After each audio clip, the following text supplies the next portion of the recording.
Muito bom dia a todos. Sejam bem-vindos a mais um webinar de abertura do mercado europeu. Início então de mais uma semana.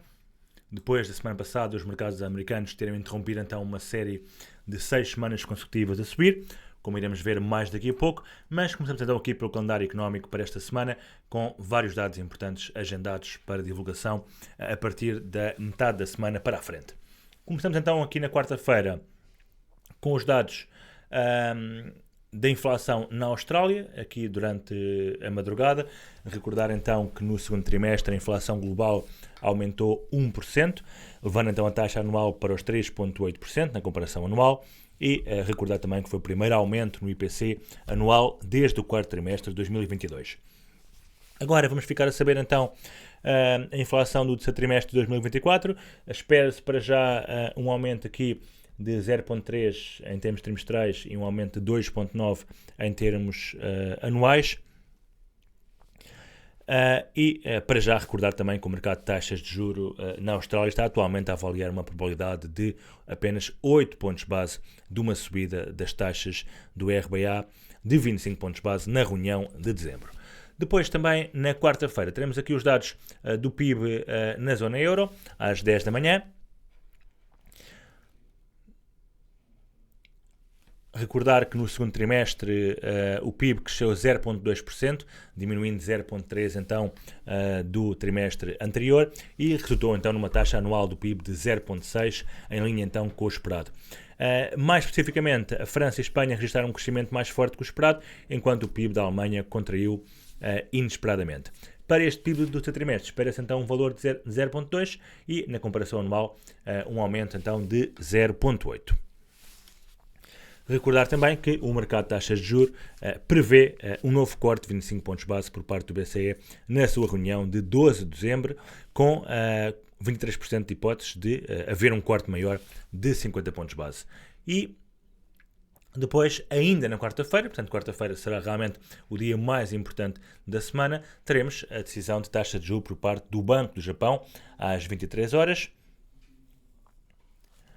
Recordar que depois de ter aumentado aqui o seu objetivo de política monetária de curto prazo para 0,25% no mês de julho, o Banco do Japão tem aqui adotado uma postura um pouco mais cautelosa e, portanto, espera-se que deixe a taxa de juros inalterada, continuando então a reduzir também lentamente as suas aquisições de obrigações. Recordar também que o governador Ueda recentemente disse que era preciso ainda mais tempo para atingir o objetivo dos 2% de inflação de forma sustentável. Também na quarta-feira, o PIB anualizado nos Estados Unidos referente então ao terceiro trimestre, e depois na sexta-feira teremos os dados do NFP, dados agrícolas, portanto, de variação de emprego agrícola. Em setembro, recordar que os Estados Unidos criaram 254 mil postos de trabalho, ultrapassando então o valor esperado de 147 mil. E para outubro, espera-se então aqui uns dados mais moderados, cerca de 125 mil, indicando aqui algum arrefecimento em relação ao mês anterior. No entanto, esta fraqueza no mercado de trabalho americano pode dever-se em parte a perturbações temporárias causadas então pelos furacões Helene e Milton, juntamente também com as greves nos portos dos Estados Unidos. Teremos ainda, em termos de earnings para esta semana, muito importante. Amanhã a Alphabet irá divulgar resultados. Depois, na quarta-feira, mais uma vez, o dia mais importante, a Meta e Microsoft. E na quinta-feira, a Apple e também a Amazon. Olhando para os mercados, o destaque aqui vai para o petróleo. Aliás, temos aqui já uma notícia publicada esta manhã devido a esta queda superior a 4%. Basicamente, os ataques israelitas contra o Irão durante o fim de semana visaram apenas instalações militares e pouparam instalações petrolíferas. Portanto, tinha-se algum receio que o ataque fosse em instalações petrolíferas e que isso pudesse levar o petróleo a disparar, mas assim sendo, houve então uma queda gigante nos preços do petróleo, superior então a 5% nesta madrugada. Entretanto, já assistimos aqui a alguma recuperação, apesar de ter prolongado essas quedas durante a manhã.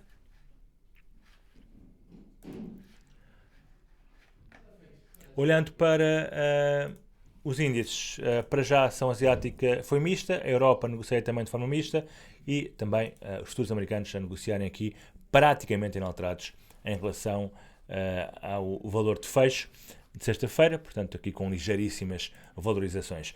Continuando aqui então nas commodities agrícolas, nas commodities energéticas, o petróleo então aqui a recuperar, conforme referi.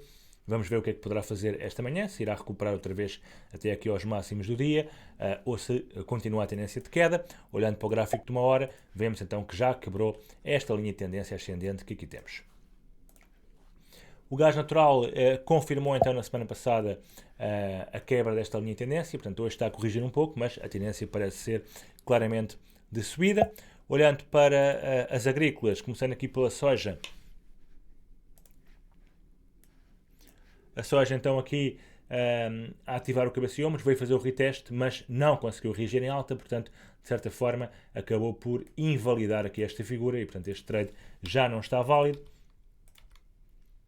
e deixa então de fazer sentido. Se quebrar aqui este mínimo, poderá vir estar outra vez os mínimos de 18 de outubro, caso contrário, se aguentar, poderá corrigir em alta.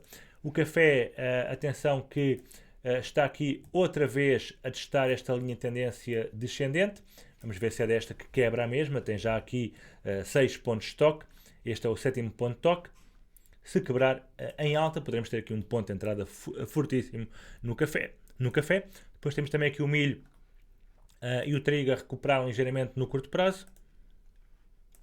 O cacau também, como podem ver, acabou por não confirmar na vela semanal a quebra deste range em baixa, portanto, para já mantém-se aqui com perspectiva de subida, mas se confirmar então a quebra deste range em baixa, quebrando aqui o mínimo da vela de dia 24, então aí poderemos ter fortes quedas. O açúcar mantém-se também a negociar dentro do canal, que já havíamos aqui visto, portanto nada de novo, e o algodão mantém-se também lateral, portanto, para já esta figura de cabeça e ombros, hipotética figura de cabeça e ombros invertido, para já está a perder um pouco de força e só se concretiza se realmente quebrar a neckline em alta. Nos metais industriais, o cobre aqui mais parado, o níquel continua em queda, o zinco também e o alumínio também lateral, portanto, continua bastante desinteressante.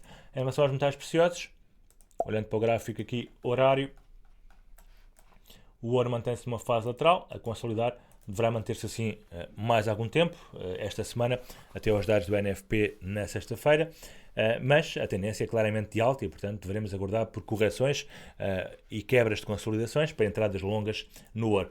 E a prata também atingiu aqui a zona dos 35, ou perto disso, o target teórico aqui deste canal e, portanto, para já está também aqui a consolidar. Olhando para o mercado acionista, começando então pelo mercado europeu, o DAX também aqui numa fase lateral, a consolidar, portanto nada de novo. O IBEX mantém-se perto da resistência dos 12 mil pontos. Conforme referia, o índice neste momento tem menos potencial, a não ser que quebre, como é óbvio, os 12 mil pontos em alta. Também o CAC bastante lateral. FTSE também completamente lateral, como estamos a ver, portanto muito desinteressante. E também o Eurostock 50, enquanto não quebrar aqui esta resistência dos 5.080, também não tem grande espaço para continuar a subir.